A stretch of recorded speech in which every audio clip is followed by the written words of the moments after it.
So finally, I have my hands on Outlaws of Thunder Junction, and there is no better place to start on this channel than with this new insane 2-card instant win combo.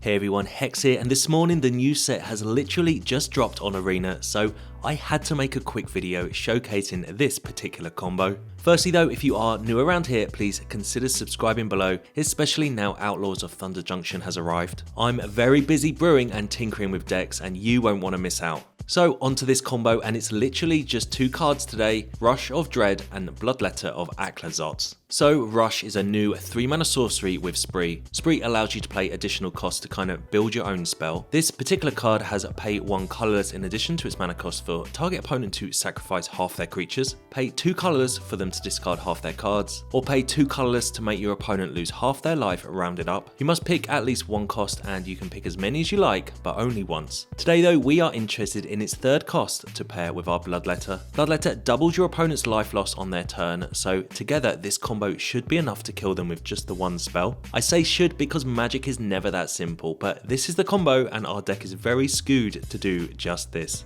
I'm running 3 tutor effects to help find our combo in Beseech, Cruelty, and a really new cool creature in Servant of the Stinger. Servant is a 2-mana 1/3 human warlock with Death Touch that says when it deals combat damage, if you've committed a crime this turn, you may sack the Servant, search your library for any card and put it in your hand. This does seem pretty good. So committing crimes is where we target our opponent or anything they control, and all cards in their graveyard. We're mono black, so we have plenty of ways to do just this. Firstly, I want to mention another new creature we have today in Kevek the Punisher. It's a 3-mana 3/3 human warlock that says whenever you commit a crime, you may exile 1 target black card from your graveyard and copy it, then cast it, then lose 2 life. This card seems very good, and I'm very eager to see how it goes today. One super cool way to commit crimes is with our Trespassers. When they attack, you can target cards in your opponent's graveyard, so it's almost a free way to commit a crime just by attacking. I'm playing Life of Toshiro, which does 3 things in our deck. Firstly, it targets opponent's permanents for committing crime. It's also an enchantment for your Beseech, but when it transforms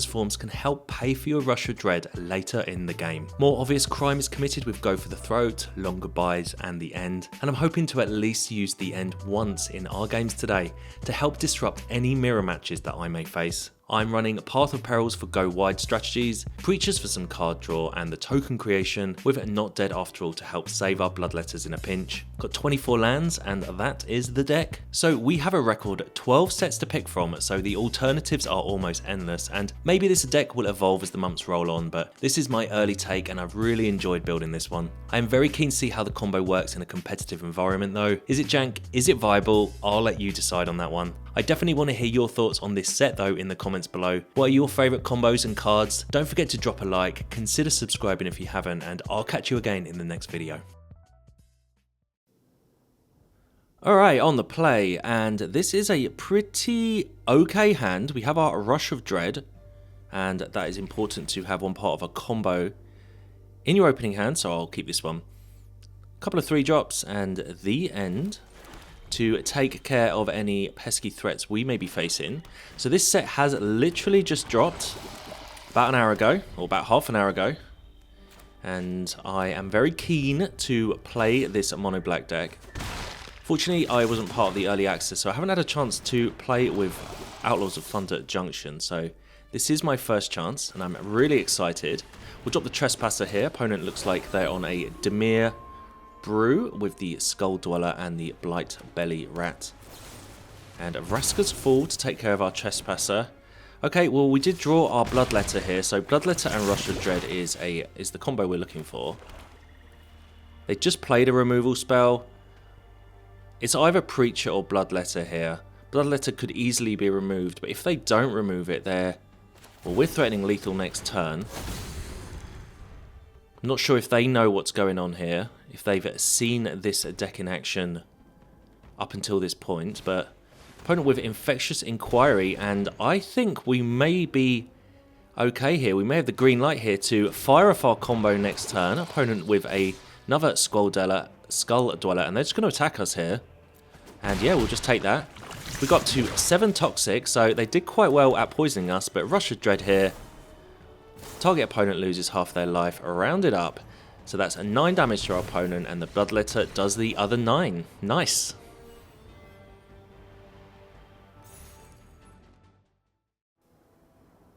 Alright then, on the draw, and our hand is okay again. It doesn't have any of our combo pieces, but we do have Cruelty of Gix. I can hopefully find something along the way. Opponent with a Venerated Rot Priest. Okay, well, looks like we're going to be leaning heavy on this Path of Peril. Maybe the end as well. Another Rot Priest for our opponent. Okay, this is going to be a tough game for us to deal with. 2 Rot Priests and a Crawling Chorus on turn 2. And we are going to be taking a lot of poison damage as they play a 3rd Rot Priest. Okay. Now, every time I've played with a Rot Priest deck, I never seem to draw that card. Our opponent here has drawn 3 in their opening hand. We will just wipe the board, though. And they don't have any protection, so... We're on 4 poison. They have a Skrelv now and a 1/1 Might. We are certainly not out of the woods. Path of Peril again for us there is going to help us destroy this board. So I'm not even thinking about my combo here. We have a Kervek in our hand, which is a really cool new card, which allows you to cast black spells from your graveyard on your turn when you commit crimes. And there's no timing restrictions, I don't think, so I'm pretty sure this card is very good, and I'm really keen to see how we can kind of exploit this card as the months go on. Opponent with a Slaughter Stinger, or Singer. I always thought that was Stinger, but it looks like it's just Singer. And they do have the Sea Core, so we've got to be a little bit wary here. We're certainly on a defensive mentality here. Just need some lands, though. Servant of the Stinger for us. Another Crime Matters card. But we are a long way from being able to go off with those cards just yet. So I wonder what they are planning here. Let's get the Preacher down. So at the end of the day, it is a 2/4 with a Death Touch. So it kind of holds back their Slaughter Stinger here. And I think we may have kind of stabilized. They do have Mirex, which is a bit of an issue for us. We're going to find it difficult to deal with that card, but we are a combo deck, so we just need to assemble our combo. And I'm not entirely sure they have too many ways to deal with our combo. We'll go for Cruelty here, so we can start looking at ways to find our Bloodletter or our Rush of Dread. But I think it might be nice just to have a little peek in our opponent's hand and see what they're holding on to, because they've got 2 cards there. I guess this commits a crime. So this is what Kervek does. It commits a crime. We can cast these past if we wanted to. We don't actually have any mana to do so, so not going to do that. They do have a Serum Snare and a Fading Hope.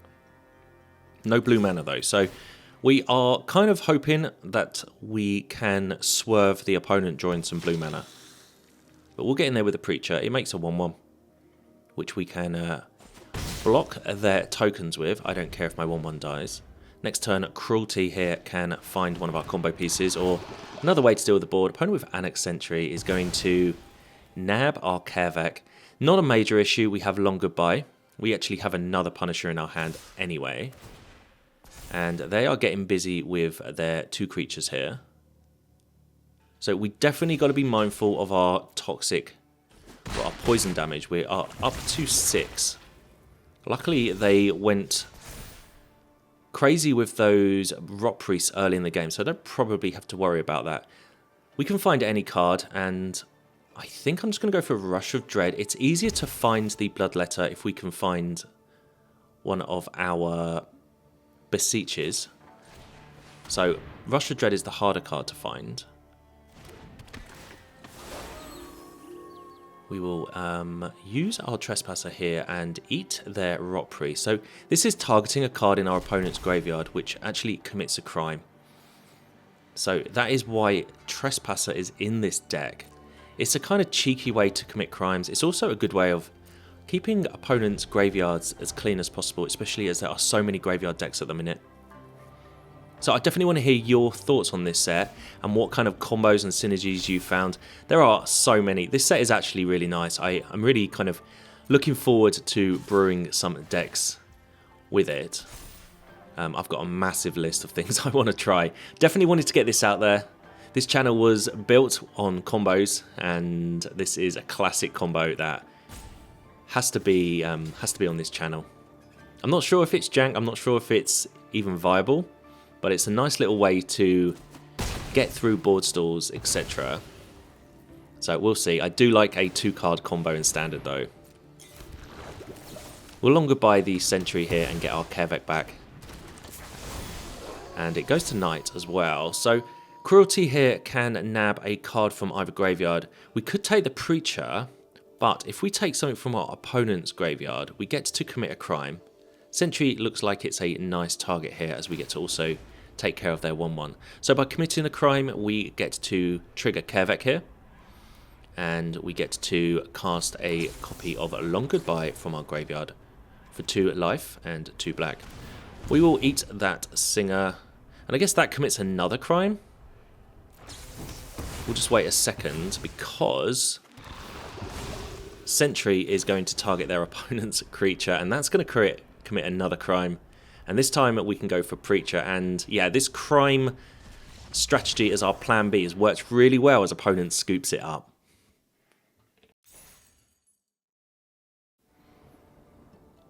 Alright, on the play here, we have the most mono-black hand I can think of with Go for the Throat, Trespasser, Preacher, and Bloodletter of Aclazotz. One part of our combo here, so this is a definite keeper. Looks like we are in the desert here. New backdrop for the new set. Opponent with an Epicure. Some things never change, Epicure turn 1. So it looks like we're probably up against a Boros Convoke deck. Although they did use a Mirex token. Yeah, I'd say Boros Convoke. They're getting in there with their Epicure though, so they look like they may be off to a slow start. Well, we'll go for Preacher of the Schism here. 2/4 Death Toucher. We can hopefully start drawing some cards maybe with it. Opponent cracks their blood. Okay, they must have a pretty bad hand. War Leader's cool. I'm not concerned about that at all. They can't attack into my Preacher. I do love this 2/4. It just sits there as a roadblock. Okay, so I guess we got the combo in our hand. So it's one of those situations. We'll go for Bloodletter. If they had removal, they might have used it last turn on the Preacher. If they kill my Bloodletter, it's not the end of the world. We have ways to return them, to find new ones. Also, Rush of Dread using its first spree option is quite nice at clearing a large board state that our opponents might have. But I think we're just going to go for it here. Rush of Dread, spree, +2, opponent loses half their life. They could easily kill this Bloodletter in response. They still would take 10 damage, which is quite a lot. No, they don't. They die.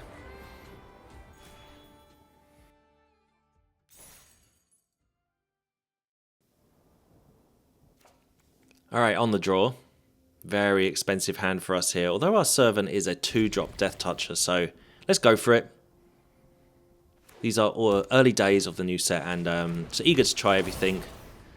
See other people's cards as they play a Spiteful Hex Mage, one of my favourite cards actually. So many cool ways to use that card instead of it just being a creature.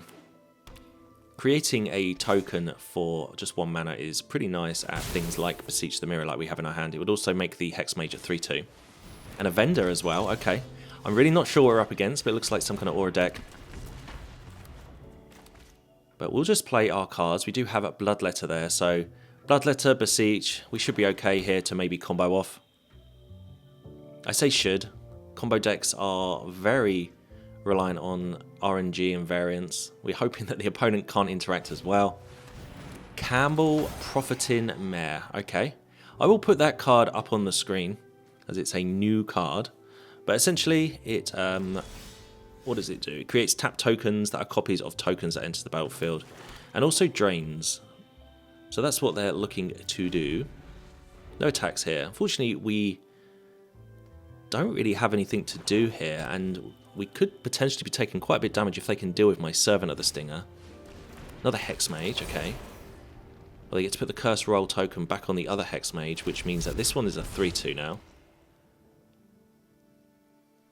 And yeah, token enter the battlefield, so yeah, they got to ping us with Campbell, get lost on our creature. Alright, this isn't looking too great for us. They have given us some Beseech fodder, so we can wipe the board next turn with our Path of Perils. But we're taking a lot of damage here. We go down to 8. And another Bloodletter, okay. Alright, well, we'll cast our Beseech here, bargaining away one of these tokens. And yeah, we just have to go for Path of Peril. This will take care of most of the board, leaving the Campbell behind. We're nowhere near out of the woods here, though. We have a lot to do. We are only on 8 life. And they are cracking their map tokens. It's Taser, okay. So their deck looks pretty nice. It's everything I like doing in Magic, actually. So I might nab this deck and have a look and see how viable it is for another video later in this week, because this looks pretty sweet. Yeah, we're just going to die to the pinging if we're not careful. Although, we're quite close to winning ourselves if we can find a Rush of Dread. We have 5 mana here. I think we'll go for Preacher. And I'm just going to dig. Maybe could have played the Bloodletter there, in case we drew a rush next turn. Maybe that was the better option, but the Preacher holds back the Campbell. Here comes Taser, okay. Well, they don't have any cards. Are they going to throw away their 1/1? I mean, they wouldn't want to throw away their Campbells, no. They just go to end step here and ping us, and Taser and Campbell, hey?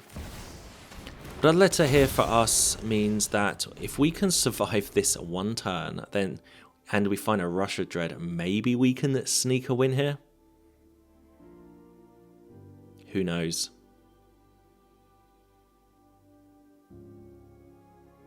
So they get in there with their Taser and their 1/1s, and we will block accordingly.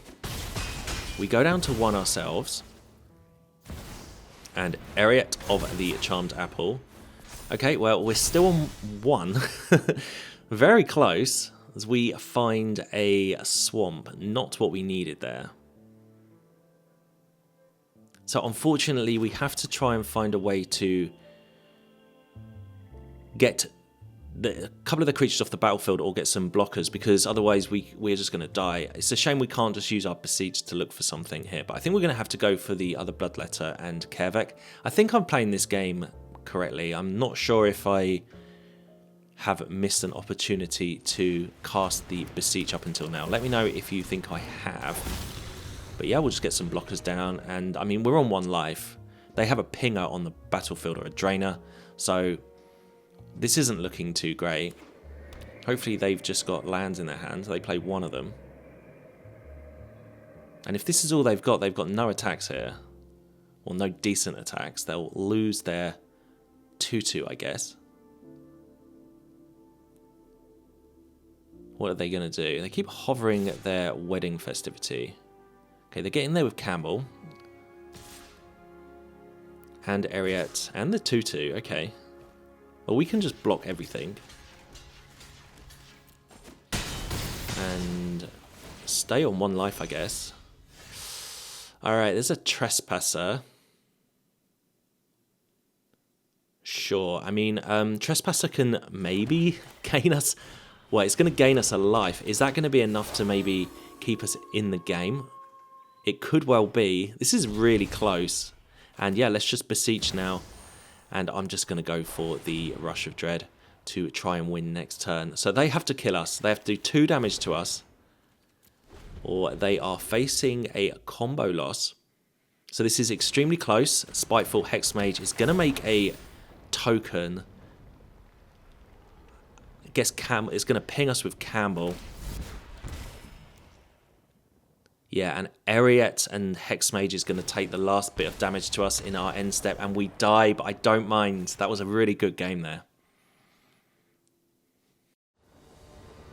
Alright, on the draw here, and this hand is okay. With a Life of Toshiro. Really cool card, as it does quite a bit early on, but also later on in the game, it can be used to help cast a cheaper Rush of Dread. Which we just drew, so... Yeah, our hand's much better here. We'll play Life of Toshiro. So this will stop the opponent, hopefully, from wanting to play 1 toughness creatures for a couple of turns. We will target their creatures if we need to commit some crime. But yeah, they're not playing anything. So they are Boros, so I'm not really sure what we're up against. You would have thought it'd be some kind of creature deck, but Evidently not. They definitely have something in their hand, as there was a large stop there on our Life of Toshiro trigger. We'll just go for the other one. If anything, this is going to create a couple of creatures for us to either cast our Rush of Dread for cheap, or we can sacrifice away with our Beseech. Okay, another Rush of Dread there.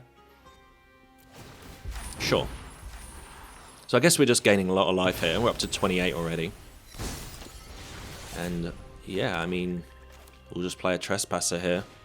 See what we're up against. They might have like a Sunfall this coming turn. They might want to wait until our other Life of Toshiro becomes the Memory of Toshiro. Or not. Looks like they want to do something. Union of the Third Path, okay. Gain some life. Draw a card. Okay, so maybe these Rush of Dreads are going to be used to on one of its other abilities here. Maybe to discard their cards. Still not entirely sure what we're up against. I've got an indication. I've got an inkling. We'll draw another land, it seems. Yeah, they've got lots of spells in their hand. I'm pretty sure they're just removal spells. They're just waiting for a proper target. So we have a nice little board presence. I'm going to go for Rush of Dread now. I'm going to make them discard half their cards in their hand, because we can potentially eat some creatures with our Graveyard Glutton if they get rid of creatures. But also, we can almost sort of understand what we're playing up against. Opponent with a Lightning Strike, take care of one of our memories. I do like these spree cards. They kind of do a lot of things. There's a white one I really like to destroy artifacts and enchantments. And there's another white one which I am very keen to see if I can build a deck around. I'll put it up on the screen. I forget what it's called, but it does say that all creatures lose their abilities to end of turn, and I think there might be some ways to kind of exploit that. But opponent looks like they're on a spells deck here. No creatures. And it's a big score for them. Okay, discarding Thrill of Possibility. Okay. Alright, well, the Trespassers should be quite nice here, as they don't have too many cards left in their hand. We'll start eating their spells from their graveyard. They go down to 21. And we will... yeah, I guess we just play the Trespasser. If they've got a Sunfall, they've got a Sunfall. But keeping their graveyard clear is mighty important for us. But yeah, 2 8/8 staring down at this. Yeah, Arcane Bombardment for our opponent. I've played the deck that they're playing right now. I think it's really sweet, but there are 2 Graveyard Gluttons facing them down, and that's a pretty disgusting card for our opponent to want to have to deal with in a bombardment deck. We'll get them to discard that last card in their hand, which was another bombardment, and then we'll just eat their graveyard. So hopefully we should be okay here. I'm not entirely sure how they're going to get out of this. I'm guessing they need a mass removal spell. They might run Burn Down the House. They might run Sunfall. That would be annoying. But yeah, the Gluttons can't even be targeted, as they have Ward, discard a card, as we find our Not Dead After All card in the deck to help protect against removal on our Bloodletter. You can remove it if you want, but I like to have a little bit of redundancy, especially in the early meta, where I'm not really entirely sure what cards we're going to be facing against. But opponent now has 2 cards, so they can finally target one of our Gluttons. Okay, and they do with a Fateful Absence. And they have to discard a card. So yeah, we turned it into a sort of mini discard deck here, which is pretty sweet. Another union to their graveyard. Okay, well, they get to cast that for free from the bombardment. And I am going to save my Glutton, because they are going to die, as they can't target my creatures. They have a ward. We currently have 9 damage on board. We'll crack our clue, and opponent scoops it up. Nice win there without the combo.